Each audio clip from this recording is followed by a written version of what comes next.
새가 어디든지 자유롭게 하늘 높이 날아갈 수 있는 것은 새의 둥지가 간소하고 아무것도 모아두지 않았기 때문이 아닐까요?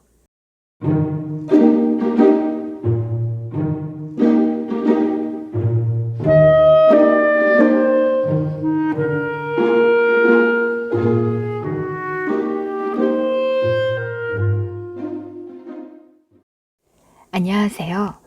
오늘은 비즈니스 북스에서 발행한 사사키 후미오 지음의 나는 단순하게 살기로 했다를 함께 하도록 하겠습니다. 저자인 사사키 후미오는 편집자이면서 미니멀리스트입니다. 2014년 크리에이티브 디렉터인 누마하타 나오키와 함께 미니멀리즘에 관한 기록을 남기고자 홈페이지를 개설했습니다.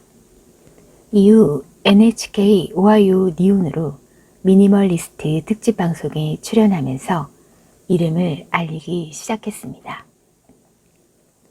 저자는 필요한 물건들을 갖고 있으면서도 내게 없는 물건에만 온통 신경이 쏠려 있으니 조금도 행복하지 않았다고 합니다. 저것만 손에 넣으면 나는 행복해질 수 있는데 저것이 없어서 나는 행복하지 못하다는 생각뿐이었습니다. 사사키 후미오는 작은 메모지 한 장도 버리지 못하는 사람이었지만 물건을 최소한으로 줄여 여유있고 자유롭게 살아가는 사람들의 생활을 접한 후 미니멀리스트가 되었습니다. 그의 옷장엔 채 10벌이 안 되는 옷이 욕실엔 액체 비누 하나와 무명천이 전부입니다. 주방에도 식기나 냄비 등 꼭 필요한 물건 외에는 두지 않습니다. 이렇듯 나는 단순하게 살기로 했다는 이미 발 디딜 틈 없는 공간에 살면서도 하나라도 더 갖기 위해 남들보다 더 좋아 보이는 것을 사기 위해 하루하루 살아가던 저자가 미니멀리스트가 되기로 마음을 먹으며 소유한 물건들을 버리면서 얻게 된 변화와 행복에 대해 기록한 책입니다. 저자는 물건을 버리기 시작하면서 자신에게 진정으로 필요한 것에 대해 스스로 묻고 생각하게 되었고 남과 비교하는 습관이 없어졌다고 합니다. 이 정도는 가지고 있어야지. 이런 집에 살아야 해. 같은 생각으로 불필요하게 소비하거나 상대적 박탈감에 시달리지 않게 되자 자연스럽게 마음이 편해지며 자신의 직업과 미래에 대한 불안감 또한 줄어들었다고 합니다. 살아가는 데 있어 불필요한 요소들을 하나씩 덜어낼수록 나다운 삶, 온전히 자신에게만 집중할 수 있다는 것을 잘 알기 때문입니다. 이렇듯 미니멀리스트란 자신에게 진짜 필요한 것이 무엇인지 아는 사람, 소중한 것을 위해 물건을 줄여나가는 사람입니다. 이때 물건이란 가구, 가전, 소품, 옷 등 물리적인 것에 한정되는 것이 아니라 필요 이상의 물건을 탐내는 욕심, 무의미한 일에 쏟는 에너지 등 눈에 보이지 않는 것들까지 포함합니다. 그렇기에 물건을 최소한으로 줄이면 쾌적한 환경과 더불어 삶의 행복도 얻을 수 있다는 것이 미니멀리즘의 핵심입니다. 그러나 대부분의 사람들은 무엇이든 남들보다 더 많이, 더 크고 좋은 걸 가져야 행복하다고 믿습니다. 하지만 정작 갖고 싶은 걸 가져도 행복감은 기대한 만큼 지속되지 않습니다. 너무 마음에 들어 구입한 물건도 조금만 시간이 지나면 익숙해지고 당연해지면서 결국 실증이 납니다. 꼭 필요하다고 믿는 것들을 모으고 사느라 월급은 통장을 스치듯 지나가고 물건들이 차곡차곡 쌓여갈수록 집은 점점 더 좁게 느껴집니다. 우리는 갖고 싶은 물건을 손에 넣기 위해 갖게 된 물건을 보관하고 유지하기 위해 소중한 시간과 에너지를 허비하고 있습니다. 결국 정작 중요한 물건이나 일에는 생각이 미치지 않고 늘 돈과 시간이 부족하다 말하고 있습니다. 집에 있는 옷장이나 책상 서랍을 한번 떠올려 보시기 바랍니다. 자주 꺼내 입는 옷, 효과적으로 활용하는 물건은 얼마나 될까요? 우리가 소유한 물건 중 실제로 사용하는 건 채 20%도 되지 않는다고 합니다. 나머지 80에서 90%의 물건은 몇 번 쓰지도 않고 공간만 차지한 채 그대로 방치되어 온 쓰레기일 뿐입니다. 그럼에도 우리는 삶에 필요하지 않은 물건을 더 소유하기 위해 오늘도 필사적으로 일하고 있습니다. 항상 똑같은 출근길에 실증을 느끼며 일터로 향합니다. 출근해서도 바로 일을 시작하지 않습니다. 아직 두뇌 엔진이 가동되지 않은 탓입니다. 일단 컴퓨터를 켜고 인터넷 사이트를 들여다보며 시간을 허비합니다.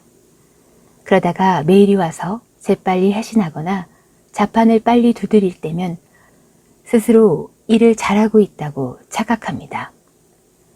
오후에는 밀린 잡무를 처리하는 데 열중하느라 정말로 중요한 일에는 손도 대지 못합니다.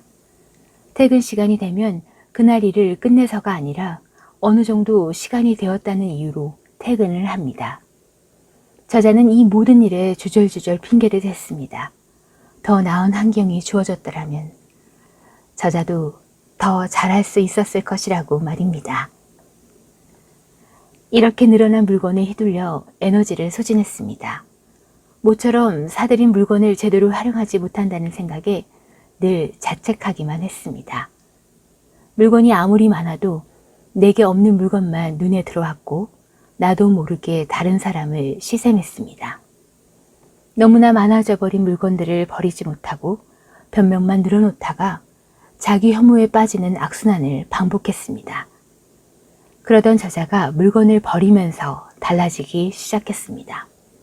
만일 예전의 나처럼 불만투성이에 불행하다고 느낀다면 물건을 줄여보세요. 반드시 뭔가가 바뀔 것입니다. 유전이나 환경 탓이 아닙니다. 성격이나 과거의 트라우마 때문도 아닙니다. 지나치게 많이 소유한 물건이 당신을 무너뜨리고 있는 것입니다. 지금 우리가 소유한 물건의 상당 부분은 본래의 기능이 아닌 다른 목적을 위해 사용되고 있습니다. 또한 필요한 것 이상의 물건을 소유하고 관리하려면 막대한 노력과 비용이 듭니다. 살아가는데 필요하지 않은 물건을 위해 모두 필사적으로 일하고 있는 것입니다. 물건은 어느새 도구가 아닌 우리의 주인이 되고 말았습니다. 예전에는 고분고분하게 우리의 말을 들어주던 물건이 이제는 우리를 공격하기 시작했습니다. 대체 우리는 어떤 목적으로 필요하지도 않은 물건을 그렇게 많이 소유하려는 걸까요? 그렇게까지 해서 물건을 갖고 싶은 이유는 무엇일까요? 결론부터 말하자면 자신의 가치를 알리려는 목적을 위해서입니다. 우리는 물건을 통해 자신의 가치를 누군가에게 알리려고 애쓰고 있기 때문입니다. 언젠가 어딘가에 사용할 수 있을지도 모른다며 잘 보관해두는 빈 과자통이나 예쁜 종이봉투들, 언젠가 시간이 나면 시작하겠다고 방치해둔 영어 회화 교재와 도중에 팽개친 취미용품들, 그 언젠가는 영원히 오지 않습니다. 언젠가라는 기대를 이제는 미련 없이 버려야 합니다. 지금 필요하지 않은 물건은 앞으로도 필요 없기 때문입니다. 이 책은 일본에서 출간되자마자 베스트셀러에 오르며 미니멀 라이프 열풍을 주도한 베스트셀러로 저성장 시대, 과도한 경쟁에 현대인들이 지쳐갈수록 단순한 삶에 대한 관심은 더욱 늘어날 전망입니다. 국내에서도 한 계절 동안 33가지 옷과 신발, 모자, 액세서리로만 생활하는 333 운동이나 미니멀 라이프를 실천하는 정보를 공유하고 자신의 변화된 삶을 공개하는 이들이 급속히 늘어나고 있다는 점도 이 책을 주목하게 하는 이유입니다. 이 책의 앞부분에는 지저분한 물건으로 가득했던 집에서 미니멀리스트의 모델하우스로 바뀐 저자의 집을 사진으로 확인할 수 있습니다. 미니멀 라이프를 실천하고 있는 부부의 집과 배낭 하나로 세계 여행도 가능하다는 미니멀리스트의 실속 아이템 등 다양한 사례도 함께 실어 미니멀 라이프란 무엇인지 제대로 이해할 수 있는 정보들을 들려주고 보여주고 있습니다. 1장에서는 물건을 줄이기 전후의 삶을 비교하며 이 책에서의 정의하는 미니멀리스트란 무엇인지, 최근 크게 주목받고 있는 미니멀리즘이 어떻게 생겨났는지에 대해 설명하고 있습니다. 2장에서는 최소한의 삶을 지향하는 미니멀리스트들이 주목하는 이유와 자신이 가진 물건들에 따라 자신의 가치가 결정되고 행복으로 이어진다고 믿는 현대인들의 왜곡된 심리를 짚어주고 있습니다. 왜 물건을 줄이지 못하고 늘리기만 하는지 이 장을 통해 확인할 수 있습니다. 3장에는 물건을 줄이기 위한 구체적인 방법들이 정리되어 있습니다. 사실 물건을 버리는 데 드는 시간은 그리 오래 걸리지 않습니다. 버리기로 결심하기까지가 오히려 어렵습니다. 버릴 수 없다는 생각부터 버리고 버리는 것도 기술입니다. 어떻게 하면 제대로 버릴 수 있을지에 대해 저자의 경험과 더불어 전문가들의 노하우를 함께 소개하고 있습니다. 4장과 5장에는 삶의 부피를 줄이면서 찾아온 12가지 놀라운 삶의 변화와 행복에 대한 저자의 생각을 들려주고 있습니다. 오늘 이 시간에는 물건을 줄인 후 찾아온 12가지 변화에서 몇 가지만 함께 알아보도록 하겠습니다. 첫 번째로 시간이 생긴다입니다. 시간의 여유는 행복을 느끼기 위한 중요한 토대입니다. 지나치게 바쁘면 아무리 멋진 일도 즐길 수 없습니다. 너무 바쁘면 행복을 제대로 누릴 수 없기 때문입니다. 물건을 최소한으로 줄이면 확실히 시간이 늘어납니다. 물건에 빼앗기던 시간을 되찾을 수 있습니다. 누구에게나 하루 24시간 평등하게 주어지는 시간을 우리는 물건 때문에 낭비하고 있습니다. 이것이야말로 진정 아까운 일이 아닐 수 없습니다.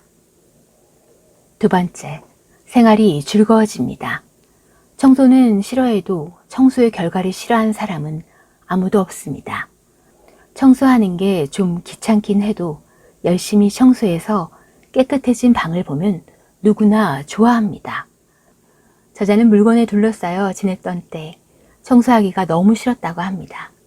설거지 역시 무척 하기 싫었다고 합니다. 청소를 하고 또 해도 먼지는 어느 틈에 쌓이고 방은 어질러졌습니다. 아무리 반복해도 끝나지 않는 별로 중요할 것 같지도 않은 집안일이 싫었습니다. 그래서 늘 저자의 방은 놀라울 정도로 지저분했다고 합니다.